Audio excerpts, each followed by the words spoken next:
Welcome to the Great Hall at Eltham Palace. Eltham is one of England's most important royal sites and was used by all the Tudor monarchs for sport, ceremony and celebration. This talk is about the origins of the House of Tudor. It explains how a penniless Welsh adventurer called Owen Tudor became the founding father of one of Britain's greatest royal dynasties. It's a real-life Game of Thrones, a story of war, vengeance, succession and power. But it also shows how love, romantic love and maternal love, can change the course of history. To understand it properly, we have to go back to the 3rd of June 1420, to the town of Troyes in northeast France. It's the wedding day of Catherine de Valois, the 18-year-old daughter of the King of France, to Henry V, King of England. Henry has spent the 5 years since Agincourt waging a ruthless, destructive war across France. He's now taken Normandy and he's advancing on Paris. The French are forced to agree a peace treaty, and its first clause provides for the marriage of Princess Catherine and Henry, who becomes heir and regent of the realm of France. It's a soldier's wedding, and Catherine doesn't get much of a honeymoon. Henry allows just 1 day for celebrations before he and his followers march off to besiege yet another French town. When they briefly visit England in 1421, Catherine stays here at Eltham Palace, while her husband goes on ahead to arrange for her coronation at Westminster Abbey. Then it's straight back to France to continue Henry's scorched earth policy. It's a dirty and a squalid life, even for a king. At the siege of the town of Meaux in October 1421, he contracts a wasting disease from which he never recovers.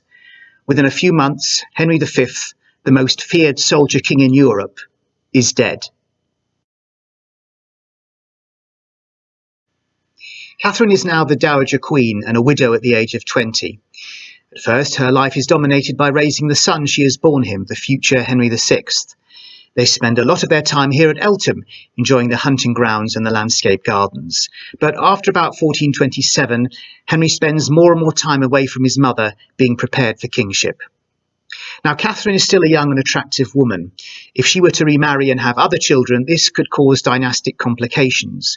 So when rumours circulate about an affair between her and a nobleman, the King's Council passes a statute in effect preventing Catherine from ever remarrying. But at some point in the 1420s, she meets and falls in love with a young Welsh courtier. We know him by the anglicised version of his name, Owen Tudor, but he was born Owain ap Meredith ap Tudor. His family is one of the oldest and most respected in North Wales. They are soldiers, priests and farmers from around Snowdonia and Anglesey. But the family is in disgrace. Owen's father and uncles have died fighting with the rebel leader Owen Glendower in the bitter wars for Welsh independence, and the family's lands have all been confiscated. So, like many Welsh youths, Owen Tudor heads for England to seek his fortune. He joins the English army and he fights in France, possibly at Agincourt, in the service of an important figure, Sir Walter Hungerford. This association gives Owen Tudor entry to the English court. When he leaves the army, he takes up a role first in the king's household and then the household of Queen Catherine. Now, there are many mischievous stories about how Owen and Catherine first met. One is that she fell in love when she saw him bathing in the river at Windsor. Another that he got drunk at a banquet and literally fell into her lap. Whatever happened, Catherine decides that she is going to defy the law and take Owen Tudor as her second husband. They marry in secret, and within a few years they have 2 sons, Edmund and Jasper, and the secret is out. Catherine dies on New Year's Day 1437. She's given a Queen's funeral and buried in the Lady Chapel at Westminster Abbey, close to the tomb of her first husband, Henry V. Owen Tudor has been protected from prosecution only by Catherine's influence, so he knows his life is now in danger. He tries to flee to Wales, but is arrested, tried and imprisoned for the next 2 years. His sons are taken away and placed at an abbey in Barking. Edmund and Jasper Tudor are growing up in a time of instability and conflict. Henry VI is proving to be a weak and inept king. He's mentally unstable and goes into catatonic states that can last up to 18 months. He can neither uphold justice nor win wars, the 2 main functions of a medieval king. The country's lost almost all its territories in France, and it's descending into a vicious civil war that we now call the Wars of the Roses. Henry VI seems to be fond of his two stepbrothers, and he ensures they are both educated to join the English court. In the early 1450s, both now in their early 20s, the Tudor boys are given peerages.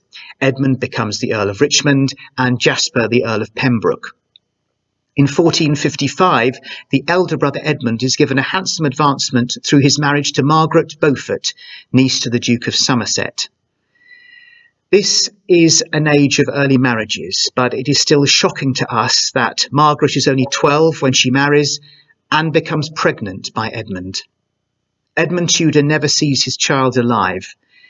Fighting for the king in South Wales, he is captured by Yorkist forces and dies of plague imprisoned in Carmarthen Castle. After a long and difficult delivery, Margaret gives birth to a son. It's the only child she will ever bear. He is christened Henry, and the rest of Margaret's life is dedicated to ensuring that one day Henry Tudor will become King of England.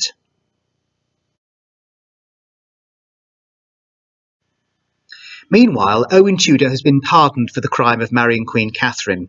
He resumes his military career and spends nearly 20 years fighting for the king in England, France and Wales.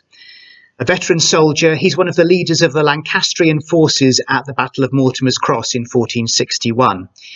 He's defeated, captured and beheaded. And his last words, "That head shall lie on the stock that was wont to lie on Queen Catherine's lap." The Battle of Tewkesbury in 1471 is a shattering and final defeat for Henry VI. The king's allies, including his only son, are killed. And later that year, Henry VI dies in the Tower, possibly on the orders of the victorious king from the House of York, Edward IV. Edward is determined to ensure his succession, and one of the few people left alive with an alternative claim to the throne is 14-year-old Henry Tudor. Together with his uncle Jasper, he's forced to flee to Wales. They are besieged at Pembroke Castle, but they escape and head across the Channel to exile in France. Edward IV's reign is a period of recovery, reconciliation and reform for the country. He rebuilds extensively at many of his royal palaces, including here at Eltham. In the late 1470s, he builds the Great Hall that we're standing in today with its magnificent hammer beam roof.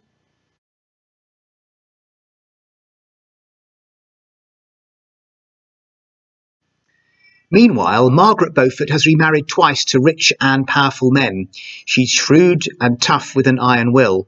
She corresponds in secret with her son Henry in France and never stops campaigning to have him pardoned and allowed back into the country. Her plans are interrupted by the death of Edward IV in 1483 and the violent power grab by his brother Richard, Duke of Gloucester. Gloucester, now crowned as Richard III, sets out to eliminate all opposition. His nephew princes disappear into the Tower, never to be seen again, and his rivals are stripped of their titles and lands. Many of them flee to France, where an alternative power base begins to grow around Henry Tudor. Now, it's worth remembering that Henry Tudor's claim to the English throne is not strong. His father Edmund was stepbrother to Henry VI, and his mother has some Plantagenet blood. He's heir to a disgraced Welsh family, he's lived his adult life in France and is unknown to most of the people of England. But Richard III is an increasingly unpredictable and unpopular king. This is Henry Tudor's moment to strike. He borrows the money to equip an army of just 4,000 men, and they sail from France to the land of his ancestors, the western edge of Wales, landing at Milford Haven on 7th of August 1485. Henry wades ashore, falls to his knees and quotes Psalm 43, "Judge me, O Lord, and plead my cause." Henry Tudor marches east under the banner of the Red Dragon of Wales, recruiting as he goes. When he meets Richard's army near Market Bosworth on the 22nd of August, the odds are stacked against him. He's outnumbered, maybe 2-1, and he's never led an army in the field, whereas Richard is a battle-hardened veteran. Richard's forces soon have the upper hand, and it seems Henry Tudor is destined to be just another failed claimant to the English throne. But just when all seems lost, a nobleman called Sir William Stanley decides to intervene on Henry's side. He sends in his reserve force of 3,000 men, overwhelming Richard's army. Richard is killed and his body defiled. God that is all merciful, wrote one chronicler, forgive him his misdeeds. And that is almost the end of the story. At his coronation, when Henry Tudor becomes King Henry VII, pride of place goes to his mother, Lady Margaret Beaufort, now reunited with her son. It's reported that she wept marvellously as the crown was placed on his head. Henry VII marries Elizabeth of York, daughter of Edward IV. They have 4 children. In 1492, Prince Henry and his sisters Margaret and Mary move to Eltham Palace, which once again becomes the royal nursery. Margaret Beaufort takes a close interest in the education of her grandchildren, and she's a frequent visitor to Eltham. When Henry VII dies in 1509, Lady Margaret is named the country's regent. Despite being 66 and crippled with arthritis, she organises the coronation, living just long enough to see her grandson crowned as King Henry VIII, securing the Tudor dynasty that will rule England throughout the 16th century.